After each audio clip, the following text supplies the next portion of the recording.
আচ্ছা বাদ দেই, ব্যবসা এমনি হবে অমনিও হবে, থাক দরকার নেই। না, মাইয়াটা বড় হইতেছে, ওর একটা ভবিষ্যৎ আছে, আপনার ব্যবসাটা বড় করা লাগবে।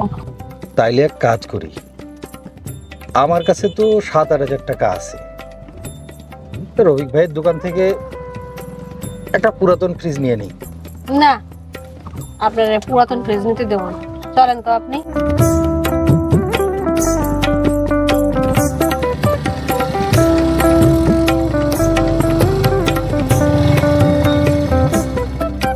আসসালামু আলাইকুম। ওয়ালাইকুম আসসালাম। কেমন আছো মামুনি? ভাইজান, আমি ওয়ালটন কোম্পানিতে চাকরি করি। আমরা একই গাড়িতে আসছিলাম, তো সেখান থেকে সব দেখে শুনে বুঝলাম যে আপনারা একটি ফ্রিজ কেনার জন্য হয়তো ভাবির গহনাগুলি বিক্রি করতে এসেছেন। আসলে আমাদের ওয়ালটন কোম্পানি কিস্তিতে দেশসেরা ফ্রিজ বিক্রি করে থাকে। আপনার কাছে থাকা সেই 7-8 হাজার টাকা দিয়ে আপনি একটি ফ্রিজ কিস্তিতে ক্রয় করতে পারবেন।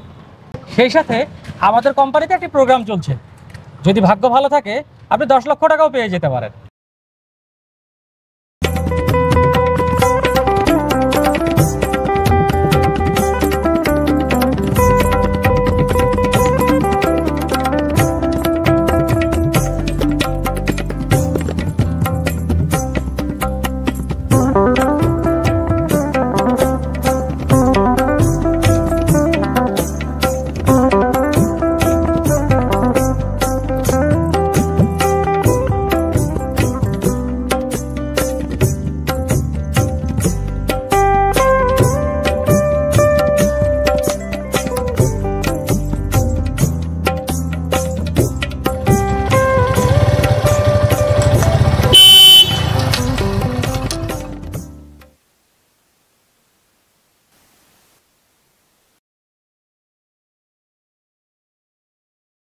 স্যার, আমি এই গতকালকে কিস্তির টাকাটা দিয়ে আসতাম, কিন্তু আমার মেয়েটা হঠাৎ করে অসুস্থ হয়ে যায়, অর্ধেক টাকা খরচ করে ফেলছি, তাই আর।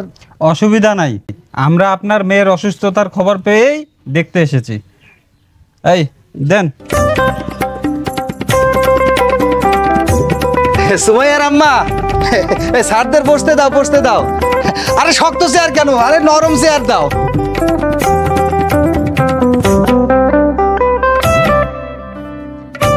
এমন লাখো কোটি মানুষের মুখে হাসি ফোটানোর জন্যই কাজ করে যাচ্ছে ওয়ালটন। ওয়ালটন আমাদের পণ্য।